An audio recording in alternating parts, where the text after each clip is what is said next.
Oo. O, teka muna, good news muna. Oh, yeah. Si Hyun Bin. Ay, Oo sabi na nga. natin. Oo nga. Yun, pinag-aabalahan ngayon kasi yung business ko may ilang araw na. Sino ba naman mahilig sa mga Korean novela? Wala nanonood ng Korean novela sa Pilipinas eh. Ang yung haseyo.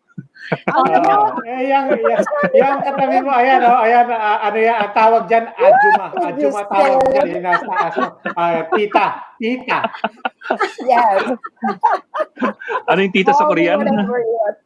Ajuma. Ayan. Tsaka, spoiler alert yan, kasi people were expecting that ad to come out sa Monday pa.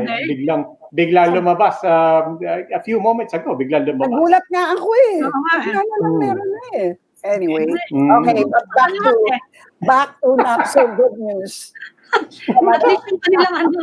At least the big story for today, at least coming into the weekend is I think we will have a dry run over the weekend for the transport system going into Monday. And they expect, I mean, the officials we were talking to expect Monday to be quite colorful. Interesting. Okay, interesting. Maybe it's a better word. Paano kung colorful na maraming participant? Ang hirap kaya. So siguro colorful, madugo, colorful. Saka i-install pa nila sa EDSA yung mga hindi ba yung mga waiting area for the inner lanes na and the traffic barriers, the traffic barriers. Kaya ang nakakashock. So for those who don't know yet, kailangan pa nilang tumawid. So, kailangan nila gumawa ng pedestrian crossing. Yung gagawa daw from the island to the sidewalk. Ang mangyayari, patitigilin mo yung mga vehicles, di ba? So, para ka naglagay ng traffic lights sa EDSA, kung saan merong pedestrian lane. Very 80s ba? Very 80s. Tandaan niyo yung EDSA na may stoplight pa. Diba? Kaya nga tayo nag-flyover para tuloy-tuloy, diba? Pero hindi, ngayon, baka prefab yung ilalagay na pedestrian walkway. Diba meron but even that takes time eh. Even that takes time eh. And ang sabi ni Bert Swansing sa ni Lorenzana this morning when we were talking to them, in the meantime, they will be having people cross the street at ground level. So may mga temporary pedestrian stops. They're looking at possibly 16. But there's a fundamental value there then, to be fair, di ba? Parang to put into context, basically, what that policy is saying is that commuters and pedestrians first, ahead of private cars. And kasi when you look at it nga naman, and we've had guests emphasizing that, 80% of the people who use EDSA are on mass transit. So, kailangan talaga sila yung priority. Kung tumigil man yung traffic, basically that's what government is saying, that in this particular case, ipaprioritize natin ang public transport going na public. Yes. Saka napakalaking indication ng going to normality, yung babalik na yung mass transportation. So, kailangan yung to restart the economy eh. So, interesting yung lunis natin, ano? Yeah, but it will be confusing. It will be very confusing because imagine commuters will have to get accustomed to something that was never done here. Yes. I mean, orientation pa nga lang eh, di ba? Na parang, nandun ka bigla sa gitna instead of sa sidewalk, no? Yung social distancing nga lang, it took us how many weeks for that message to get across na social distancing lang, maglayo-layo. Ito pa, tuturuan mo pa how to get to buses in a different way on the other side of the street and so on. Yeah. On the other and remember, pag rush hour natin, usually makikita yung mga tao spilling over from the banqueta to the first two lanes during rush hour. So ngayon baka they'll be spilling over in the middle between the bus lane and the moving traffic. But the fact not unless we build the platforms properly. The fact that people can now commute to work, malaking bagay sa economy. So maybe in our guests, kung ano magiging impact nito sa kanilang mga trabaho. Okay, let's bring in Finance Assistant Secretary Tony Lambino, one of our favorite guests. And sometimes he also sings for us. Hi, sir. Hi, Good to see you again. Gucci. One Hi, of Ami. one of our Hi, favorite Roby. guests. Thank you po for joining us, Finance Assistant Secretary Tony Lambino. Sir, well, much of the estimates that we've been getting from various officials in the last so many weeks have been medyo open-ended kasi while they would estimate yung kung ilang percent yung possible negative na GDP natin within the year. Much of it is dependent kasi on when we go back to GCQ from ECQ and MECQ. Now that Monday na yung GCQ natin sa NCR, how does that factor in our original estimates? What numbers are we possibly looking at, and how does that affect the plans of the finance department? Well, 2020 is really going to be a difficult year. We've known that for a while now. The first quarter, we contracted by 0.2%, so 0.2%. We really still do expect the second quarter to be worse than that. And the latest estimate is a contraction of 2 to 3.4% for the whole year. However, a lot of experts whom we've consulted from here in the Philippines and around the world, Yale University, the World Bank, and others, have advised us not to focus too much on these quarter by quarter growth numbers because the whole world is suffering. In fact, that's true. We do have an estimate from the IMF from a few weeks back of a 3% contraction of the world economy. So what did they say we need to focus on? We need to focus on the resiliency of our economy and our ability to bounce back.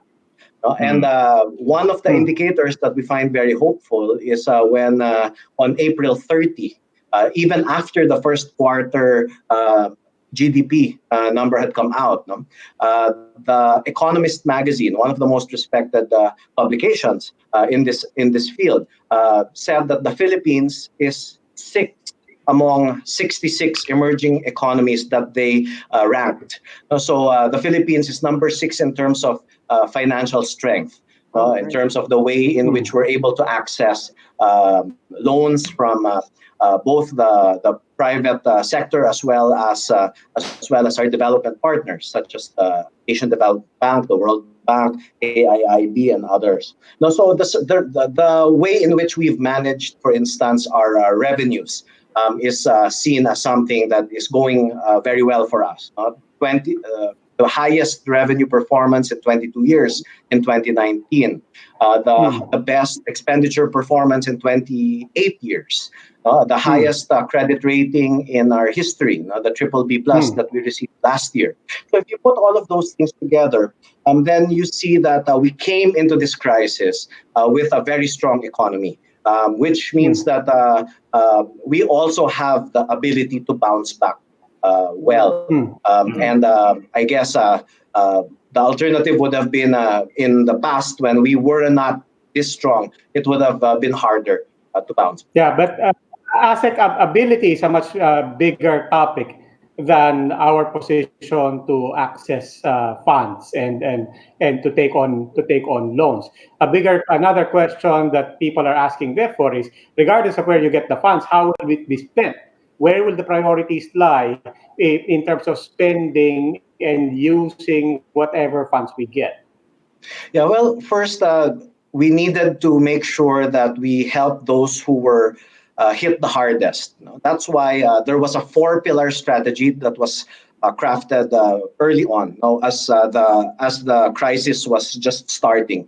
And the first priority was to help informal sector households, those who are under the no work, no pay arrangement. So 18 million was the estimate given the 2015 listahanan figures adjusted for population growth. And there have been adjustments to that number. I think there might be an expansion of that beneficiary list. But the idea was a simple one. Let's provide cash to those who don't have any.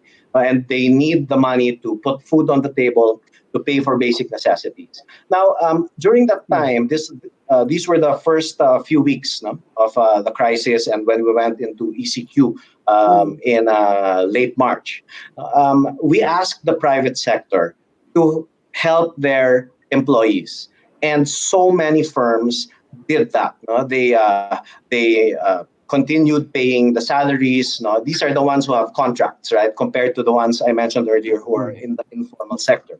And so those who do have a contractual arrangement with an employer, they were helped by their employer for a few weeks, their employers for a few weeks. But we knew that especially for the small businesses, the cash flows would get thin very quickly. So there were several things that were done. First, loan grace periods on loan repayments with no interest on interest, no penalties and fees for the duration of that grace period. Second, DTI came out with a grace period for rent. Because these are the main expenses of small businesses, no? The loans that they have to repay, the rent that they have to pay, and then the salaries. That was the biggest piece. No? And we really put a program together that would address that and complement the informal sector subsidy, which is the small business wage subsidy for an estimated 3.4 million employees of small businesses. And I'm happy to report that in a span of a few weeks, we were able to identify, without an initial master list in the beginning, through the use of databases of BIR and SSS, cloud computing technology, and other online tools, we've been able to identify 3.07 million already of these beneficiaries, and more than 3 million have been sent their subsidy, their wage subsidy for the first tranche, 1 month, and then more than 1.4 million for the second tranche. So this really shows that we need to use and harness digital tools in order to do these subsidy programs efficiently and effectively. Now, that's on the helping those who need the most help right away part. Right. The second pillar of that 4-pillar strategy was to make sure that we continued providing resources to the health sector so that they could fight COVID-19 directly. And that was for the purchase of PPEs and the like, for the increase of our testing capacity. Actually, it's not just testing now, no, it's test, trace, and treat, right? So that was the second pillar. The third pillar was to make sure that we help the economy overall and put together the resources needed for our economic recovery plan. So the Bangko Sentral ng Pilipinas reduced the reserve ratio requirement by 200 basis points, freeing up around 200 billion pesos. No? They reduced the policy rate, I believe 125 basis points.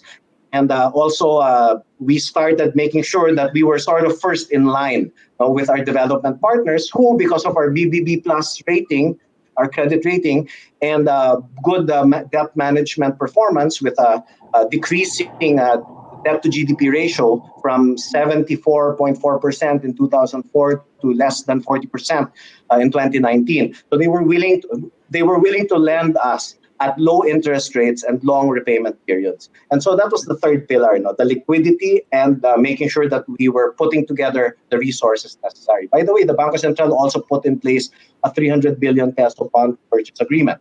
So all of that was in preparation for where we're moving now, which is Pillar 4, the Economic Recovery Program. And so there are a number of priorities there. Let me state a few quickly because I've shared a lot now over the past few minutes. But really, the first is to restart our build program subject to minimum health standards, because we know that infrastructure development does have the largest multiplier effects in the economies. Second, the Secretary of Finance has mentioned that we need to hire a lot of contact tracers to lower the peak of infections and also provide jobs. And those estimates are ongoing between the IATF and the Department of Health. Third, how do we increase demand, which is a big driver of our economy? So we stimulate consumer spending by reviving the manufacturing of products that have strong inelastic demand. Right? People will buy them anyway because they need them every day. So food production and logistics. Now, even though the sentiment for consumers is not so good now compared to what it was before the crisis, but people will buy food, and food needs to get to the table. So food production, logistics, and the whole value chain. Those are some things that we would really like to support. And the last is to attract foreign investors to relocate from other countries. We've heard a lot of updates in this space from, for instance, Chinese companies leaving, other investors leaving China and other places and looking for complementary investment areas. Package 2 of the Comprehensive Tax Reform Program, or now what we call the CREATE Bill, is one of the major reforms that we are pushing in order to attract more investments and, most importantly, lower the corporate income tax rate that has been way too high for too long for most businesses in the Philippines. So we're looking to an immediate 5 percentage point reduction from 30% to 25%, so that especially small businesses will have more money to retain workers and pay their bills, electricity bills, whatever else they need to pay for. Asec, you're talking about a lot of pump priming and spending, and the government initially said the places that will be placed under GCQ, yung mga tao will no longer get the SAP, the Social Amelioration Program, but now they changed their mind. Ayan daw kasama pa rin. And that's a lot of money. That's billions and billions. Where are you going to get the taxes? Especially now that all the businesses are suffering. You're not getting, you're starting to collect taxes in the first 2 weeks of June. Ano yung specific na talagang balak niyong pagkunan ng pera, all this money? I know the president told the secretary to beg, steal, or borrow, something like that, just to get the money needed for the SAP. Pero sa ngayon, can you give us specifics on where we are going to source all this money needed? Yes, there are multiple sources. In terms of tax revenue, actually from the corporate sector, the taxes due in June were from revenues that these businesses received in 2019. So in terms of the reduction in revenues, we're really looking more at next year. We'll still be able to collect a good chunk of change in terms of corporate income taxes. The second source of revenues or of resources that we were able to identify were the excess funds of the government-owned and controlled corporations. At this point, I believe it's around 130 billion pesos that's already been turned over to the national government from the GOCCs. So they've been contributing to this effort to fight COVID-19. I mentioned earlier, the Bangko Sentral ng Pilipinas put in place a 300 billion peso bond repurchase agreement. So that's already been made available to the national government.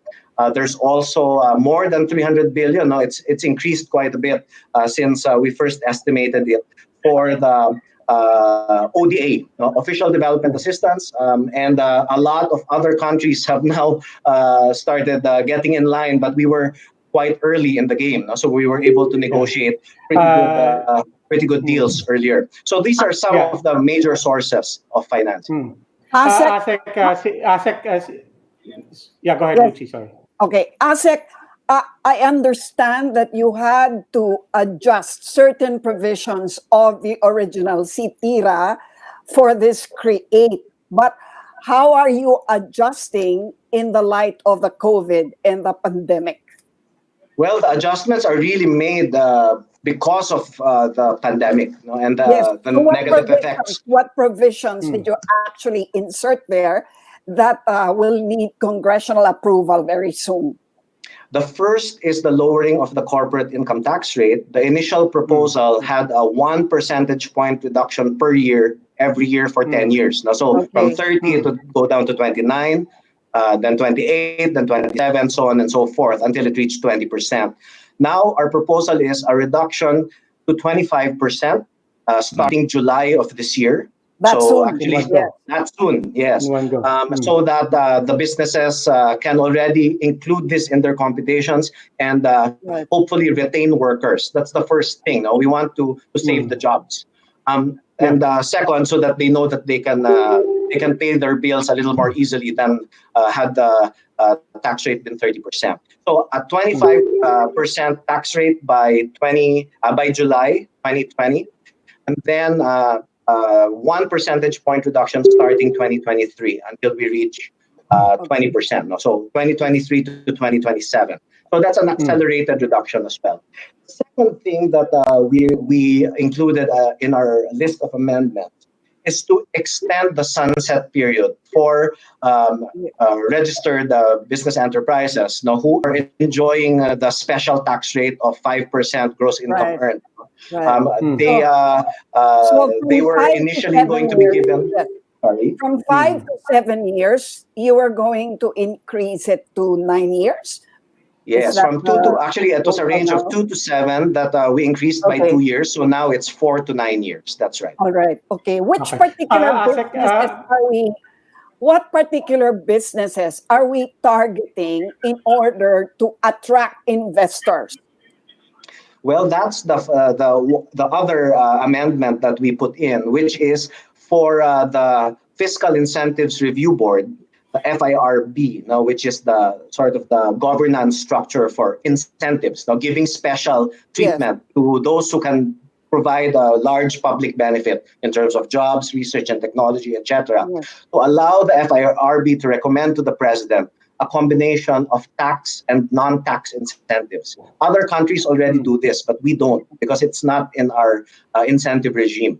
So we would like for the ability for the country to be able to offer tax and non-tax incentives in combination to attract the most desirable investors to the country. How much of a reduction? Asec, of course, CITIRA was controversial even before it permutated into this accelerated implementation of CITIRA, which is now created.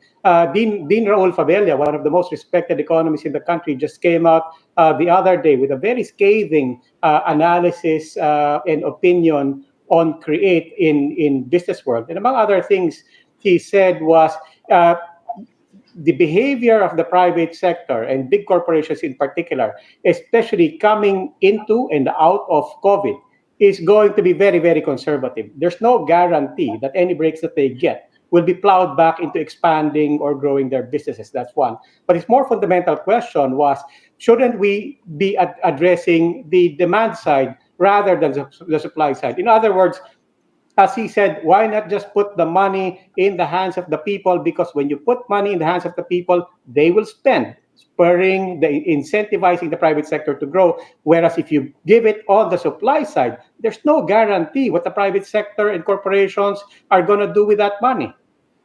Well, the incentive really is to become profitable again, right? So understanding that there is a need to support those who most need it, giving money also does prime on the demand side. You can't do that indefinitely, right? You're giving people fish over and over again, and to be blunt about it, you're going to be bloating the deficit quite maybe uncontrollably. So you got to do both. We've already started with the subsidy program, and that's already being rolled out. But at the same time, you've got to give those who have the tools to create the jobs that will provide the recurring streams for households, the sustainable income. You've got to start getting that online very quickly. But complementary to that, of course, is the Build program. Infrastructure provided an estimate of 3 million jobs in 2019 alone. The Build program just because of the sheer number of projects, the number of workers required was also tremendous. So if you even talk to contractors at the time, they were telling us it was hard to find workers and that the salaries were going up because of the demand. So those are a little more sustainable because not only does it provide jobs, but it also improves the climate for businesses, for households, and has, as I mentioned earlier, large multiplier effects. So it's a balance. You got to provide the subsidies, but you can't do that indefinitely. You also have to be allowing for the private sector to invest, and find their way back and their path back to profitability. Okay. Okay. Last question. Okay. See. How much of a reduction in tax collections do you now expect because of all these tax incentives? So, Luchi, this is the largest stimulus program in terms of reduction of taxes now in the country's history for enterprises. For 2020 alone, because it's going to start in July until December, our estimate is 42 billion pesos that the government will no longer collect from businesses, and that the businesses can use to recover and bounce back. For the succeeding 5 years, 2021 to 2025, we're looking at a reduction in corporate income tax collection of 625 billion pesos. Wow, heavy rin, ano? Okay. All right. Okay, before we go into a gap, we'd like to express appreciation to Assistant Secretary Tony Lambino for joining us tonight. Sir, always a pleasure to have you on board. Thank you. Thank you. Okay, we'll just go into a gap, so please stay with us.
Welcome back to this special episode of the Chiefs, and here with us to discuss our transition to a general community quarantine on Monday are the General Manager of the MMDA, Metropolitan Manila Development Authority, Mr. Jojo Garcia, and the head of the Joint Task Force COVID Shield, Lieutenant General Guillermo Eleazar of the Philippine National Police. Welcome, gentlemen, to the Chiefs. Good to have you back. Ay, good evening. General, good evening po. Magandang gabi po sa inyo lahat. Okay.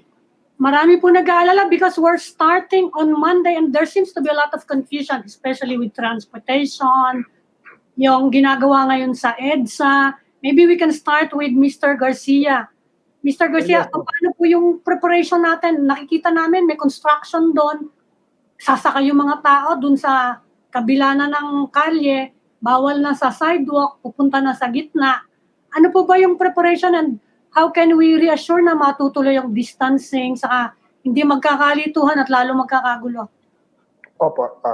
Una-una po, this is a project of DOTR in cooperation, of course, coordination with MMDA and DPWH. No? Actually, matagal na po ito. Siguro mga 2 years ago, we really need to put the buses sa left side to avoid yung mga stop and go sa kalsada, no? Yung mga tao na nasa kalye, wala sa tamang bus stops. So we need to give them a separate lane, yung mga buses po, and also para continuous po yung galaw nila. No?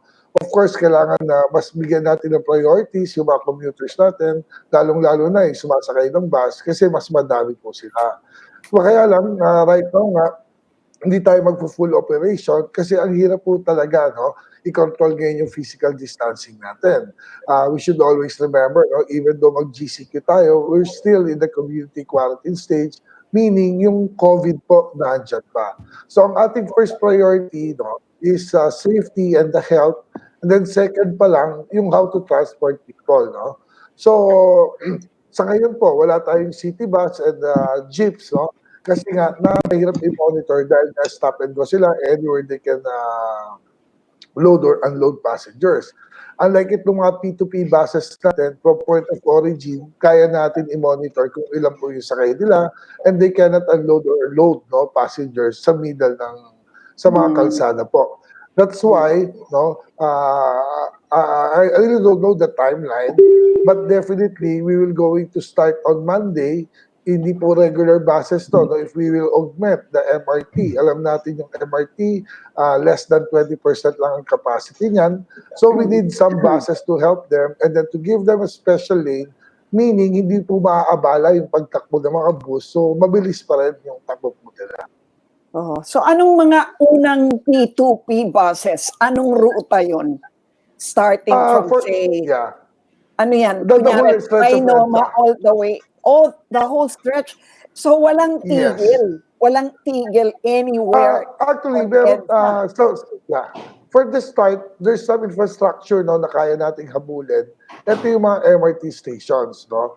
So once na pumwede na, no, na safe na yung mga infrastructure natin, pwede sila mag-stop dito, no. So that, kumbaga, yung mga commuters natin, hindi naman mahihirapan masyado kahit paano makakapag-stop sila sa middle, no, from North Avenue to Ayala. Sir, so bale hindi siya P2P. Bale, this will be like regular buses almost, except EDSA lang sila dadaan. Right. At limited lang yung number para augmentation na talaga. Yes, kasi talagang design natin, if you remember yung last interview niyo po, na yung routes, no, kumbaga binabago na natin eh. Very obsolete na yung mga ruta po ng buses natin. Right now, yung existing natin, we have more than 80 routes, no, ng buses sa NCR pa lang. 60 plus of those, dumadaan ng EDSA. So we have more than 4,000 buses. So just imagine, kaya talagang congested na yung EDSA natin sa dami, no, na mga dumadaan.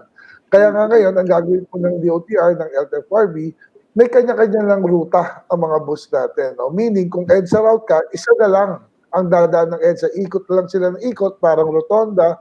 So, ang EDSA natin, magiging connector road na lang. No? For example, galing po kayo sa north, going to south, Fairview to Alabang, from Fairview, sakay ka ng bus, ng EDSA, then sakay ka ng EDSA bus, then baba ulit, sakay ka ng going to south. So, ang challenge natin dito, yung 3 beses, no, sila bababa or sasakay. But remember before, from north to south, it will take you more than 3 hours because of traffic, no? Pero dahil nga dedicated na ang mga routes natin, mas mabilis ang biyahe ng mga bus natin, mas mabilis po ang biyahe nila. Second, kung mapapansin natin, during rush hour, ang daming tao sa kalsada, no? Nag-aabang ng bus, and then yung bus natin punong-puno. Hindi po kulang ang bus natin. Ang problema nun, kaya nagkulang sa hapon, kasi nga, matagal yung turnaround nila because of traffic. Pero just imagine, kung mga 600 buses lang ang dadaan ng EDSA, may dedicated lane sila, ikot lang sila ng ikot dyan, mas mapapabilis po ang biyahe ng ating mga commuters. General, anong magiging role ng anong magiging role ng police dyan? Because there are new modes of new ways of moving along, especially EDSA. Tuloy-tuloy pa rin ba ang pag-aaresto ng mga violators ng rules of quarantine? Kasi we're still under quarantine. Mga aresto pa rin ba mga police? Yes, Ami.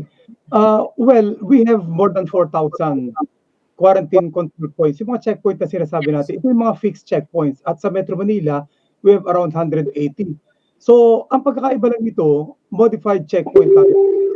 Yes. Like ECQ, lahat na lang ng sakyan dumadaan, pinapara natin at chine-check natin. We cannot afford kahit talagang mag-result yun ng matinding traffic. That is why kaya nga na ang gagawin natin.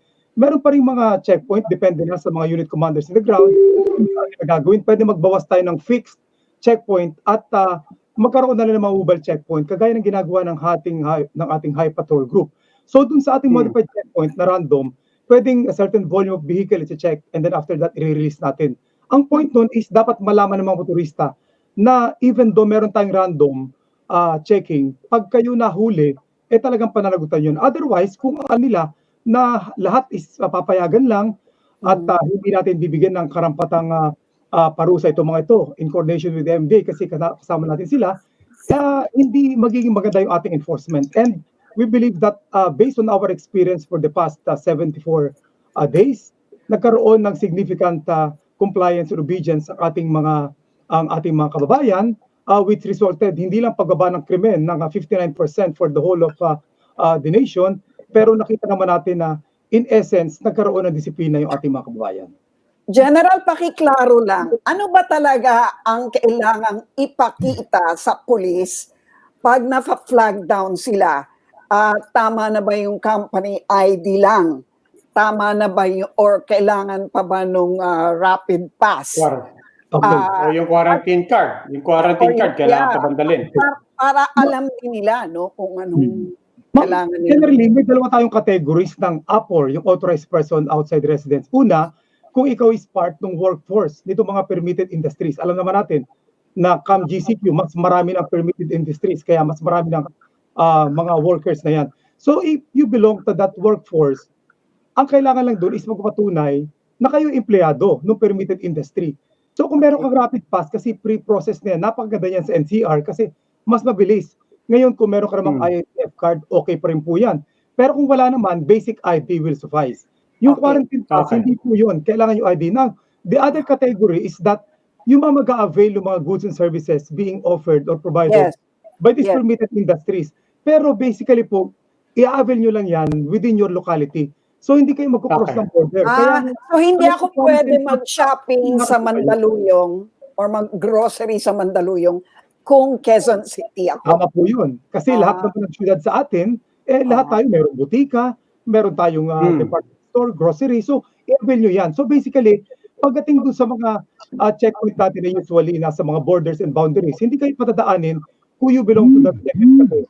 So in essence po, yung quarantine pass kasi, yun yung nasa ECQ po tayo and MECQ, kagaya ngayon na 1 member per household can avail of these services. Ngayon po kasi, pwede na pati yung ibang membro as long as healthy ka and from 2159. As long as i-avail mo yan, doon po sa locality mo at siguraduhin na yun po yung lakad nyo. Hindi pwedeng, porque GCQ na tayo, pwede nang mamasyal, dumalaw sa mga kaibigan, hindi napuntahan, pumunta sa mga mag-anak. Hindi pa rin po pwede yun. Kaya nga, basically, kaya nga may CQ pa rin tayo community quarantine, stay at home, at kung lalabas ka, may importante kang gagawin, hindi yung magko-cross ka ng border. So, kung worker, kailangan may pakay ka talaga. Tama po yun. Unless kukuha kayo or travel authority, kung magko-cross ka ng border o lalabas ka, lalo na dun sa mga locally stranded individuals na tinatawag natin. So, yung mga seniors ba, General? Okay, GM Garcia, gusto ko lang sundan yung questions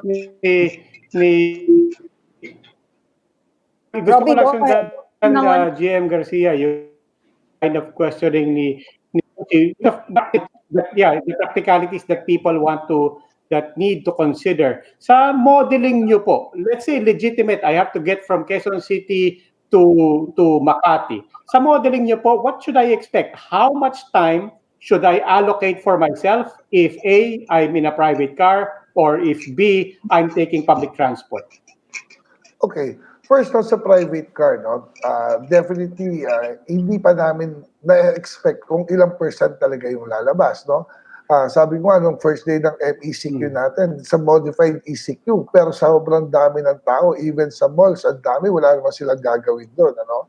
So ngayon, of course, by Monday yan, definitely madami na namang testing dyan. Madaming lalabas. No? Kaya nga, nakikiusap kami, sabi nga ni General Eleazar, baka pwede, kung hindi naman ganun ka-importante, huwag ka nang lumabas ng bahay. Kasi we should always remember, no? Sabi nga, no? Kahit na-promote tayo sa GCQ, nandun pa rin yung community quarantine, meaning may COVID existing siya. Kaya ang inaano lang natin dito, kaya natin pinapayagan ngayon yan, sabi ko nga nung last interview, walang perfect decision dito. You should balance economy and health, no? So people should always remember, hindi porket nag-GCQ tayo, libre na tayo lumabas.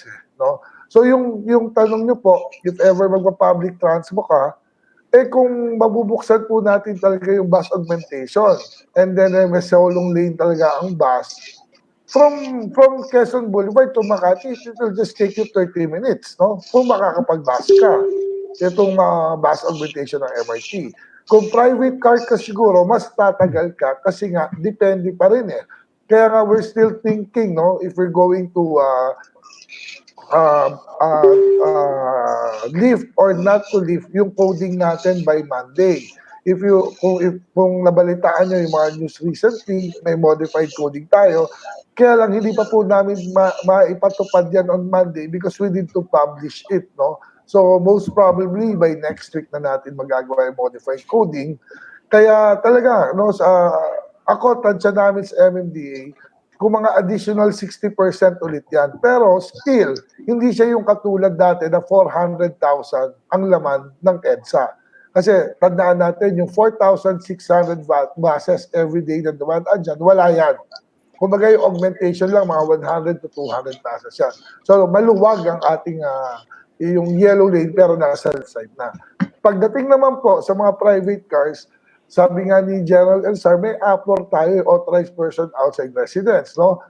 So meaning, may mga establishments pa rin na hindi pwede. So babawasan natin ang empleyado niyan. Yung 50% workforce. At ang pinakamadami po, yung 21 and below na mga estudyante.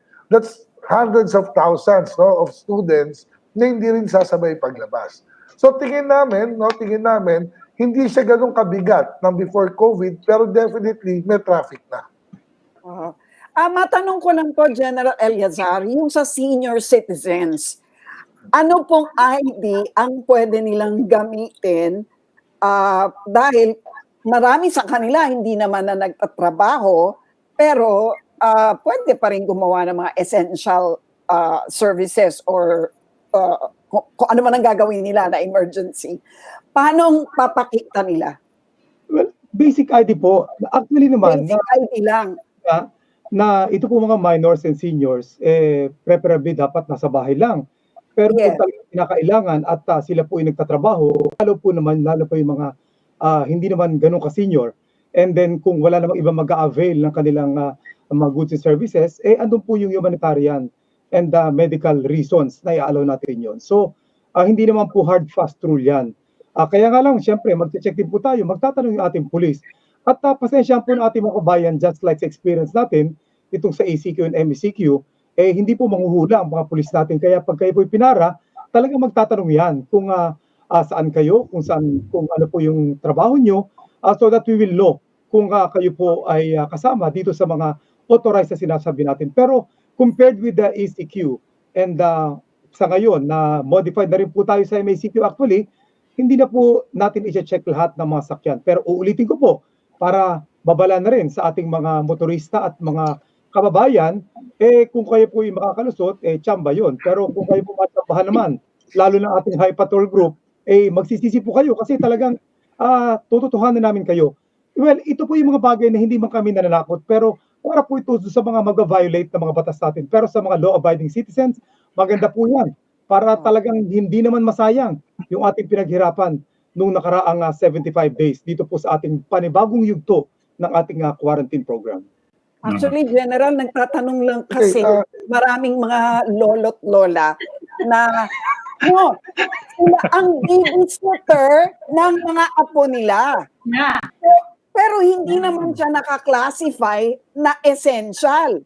So ngayon na babalik na sa trabaho ang mga magulang, wala silang babysitter kasi hindi pwede lumabas si senior, si lolo't lola. So paano po yung mga ganon? Bawal? Okay. Ma'am, actually, kusigit lang po ako doon. Na-discuss namin sa Metro Manila Council yan, yung tungkol sa mga seniors natin. Sa GCQ talaga, hindi pa sila pwedeng lumabas. Except, tabi ni General, from essentials, o kaya yung mag-exercise, walking or jogging. No?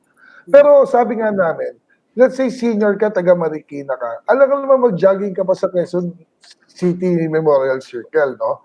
Kaya sabi namin, these seniors, no, kumbaga matatanda na yan, alam nila ang tama't mali. And we should remember, no, ang target po ng COVID, ang malaking mortality rate, fatality rate, is yung mga seniors natin eh.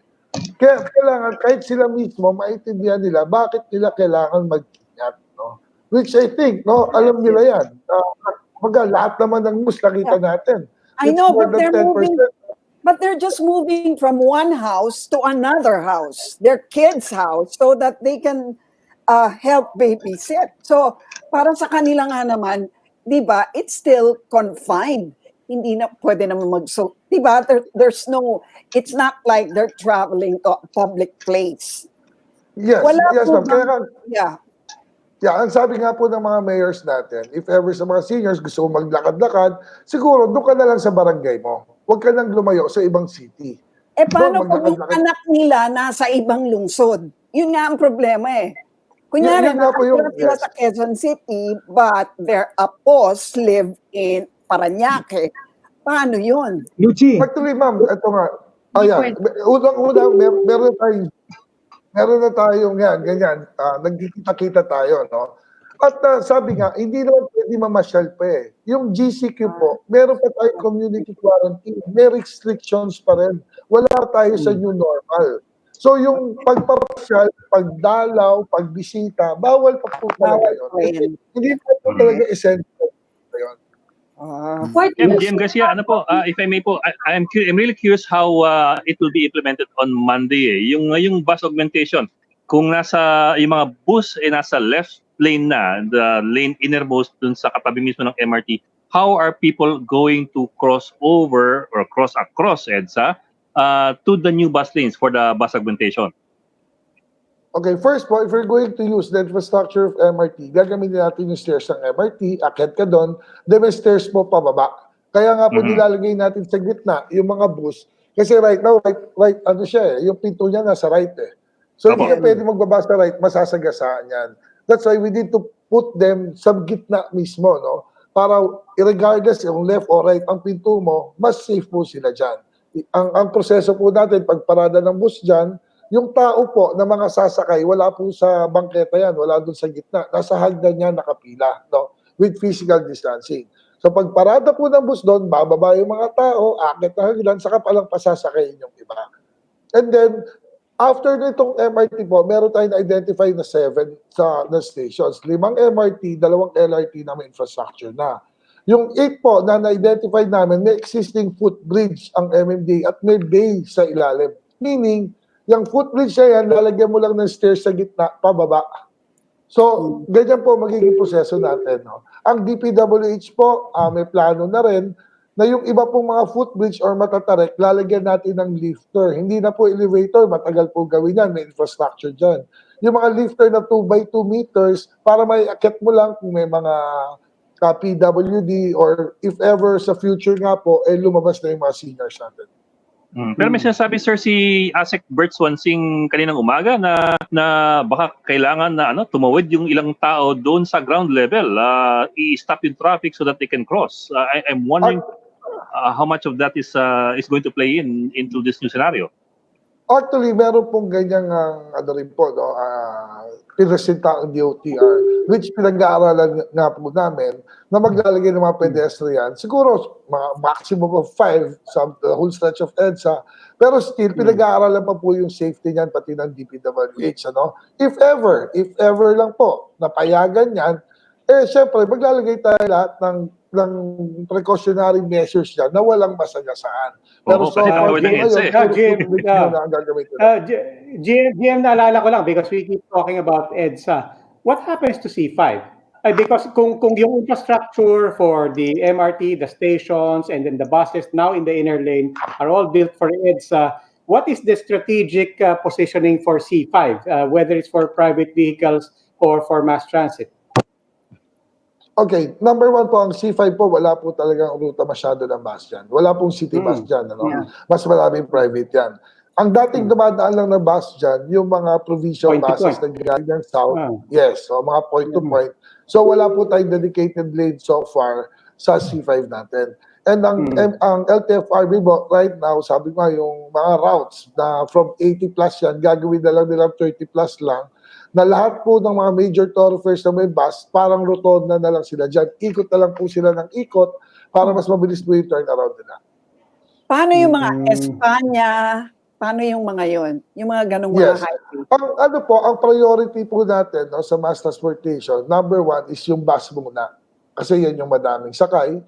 Pag yan po kinulang, lalagyan na natin ng mga modern jeepney natin. Kasi modern jeepney natin, ang design yan parang bus lang na maliit. Pag kinulang pa po yan, saka palang papasok po yung ating mga traditional jeepney. Pero papunta na po tayo dun sa modernization and we support yung DOTR po pagdating sa ganyan. Balikan ko lang yung question about the seniors. Pwede na ba silang pumasok sa shopping mall? Kasi ang sabi, pwede na with the companion. Tama ba yun? Hindi po. Actually po, generally, hindi sila dapat lumalabas, lalo na sa mall. Alaw lang sila kung sakaling walang iba silang kasama na makapag-avail ito mga goods and services. Well, subjective po yun. Pero ang point natin kasi, ito naman po, hindi natin ginagawa para magpalusot.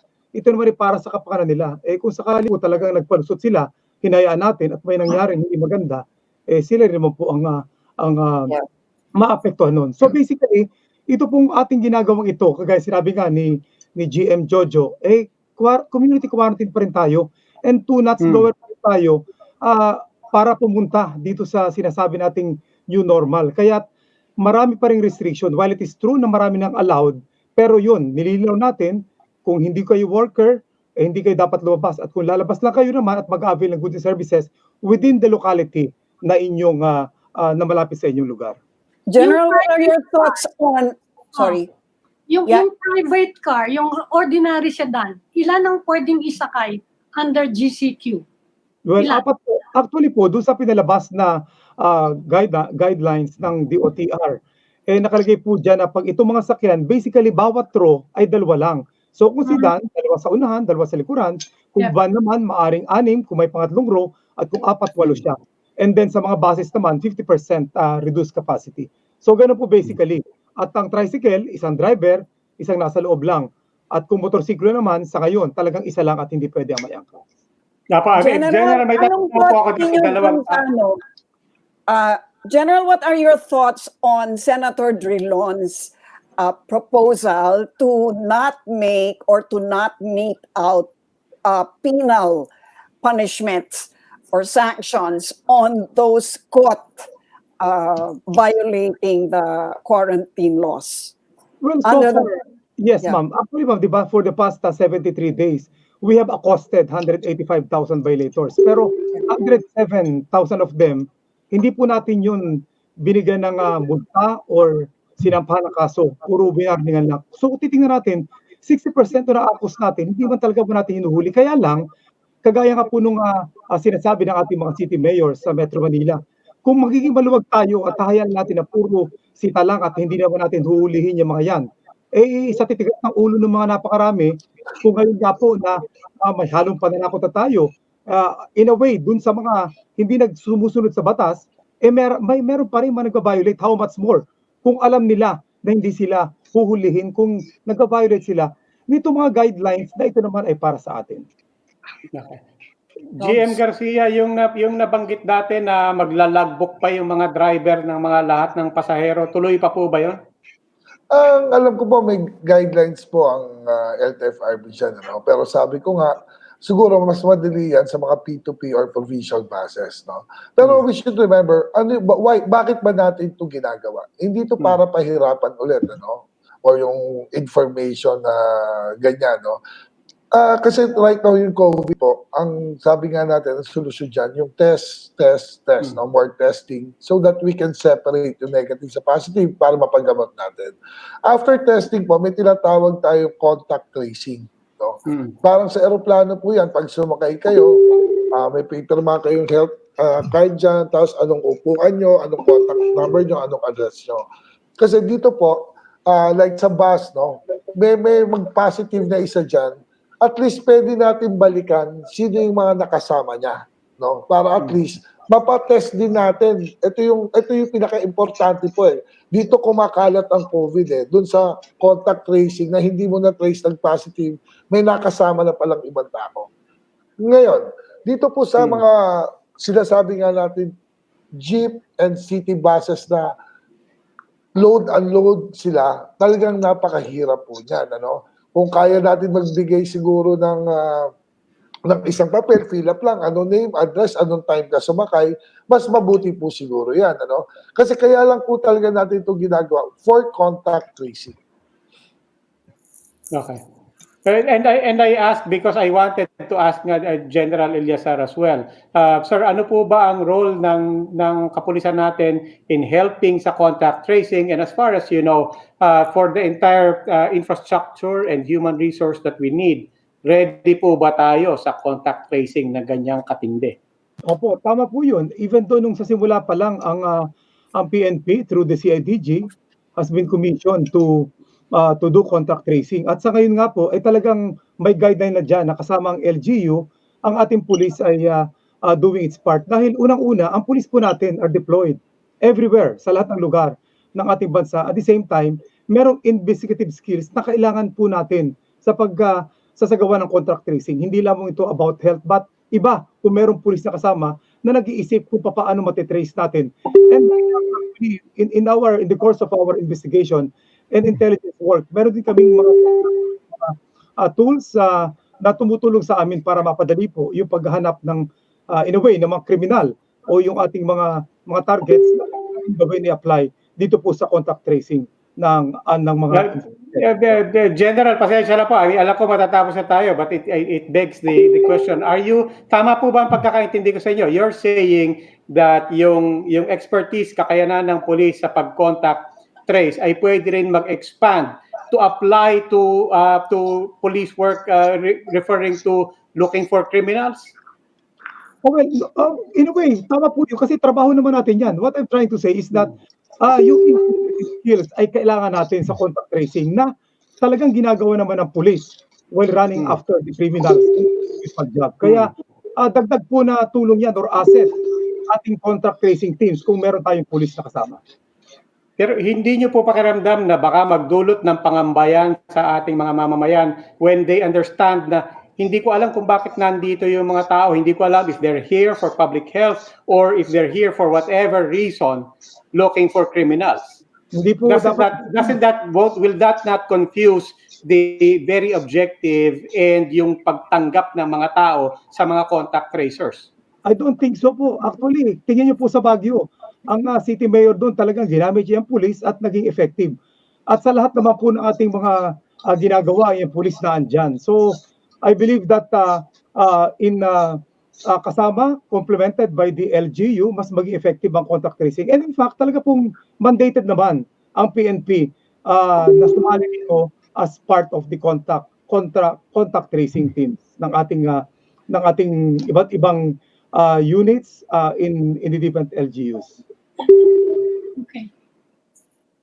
Okay, I'm afraid we've run out of time. Maraming salamat po, General Guillermo Eleazar, Task Force COVID Shield Commander, Maraming and of salamat course, po. MMDA General Manager Jojo Garcia. Sir, thank you for joining us. Gentlemen, thank you for joining us. Thank you. Thank you po. Thank you, General. Thank you po. Thank you. In Korean, And- kamsahamnida. Okay, tumabol pa talaga. and gentlemen, good luck po on Monday. Actually, good luck sa ating lahat on Monday. Kasi Monday will be quite a colorful day, I suppose, for all of us. Yes. Thank you po. Thank you Good po luck for tonight. Stay safe, everyone. Thank you po. Good evening. And that will be all for this edition of the Chiefs. We hope what was discussed here will keep the conversation going. I'm Edling Alpha News. I'm Ami Pamintuan of the Philippine Star. I'm Lucy Cruz Valdez of News 5. I'm Robbie Alampay, and we are One News.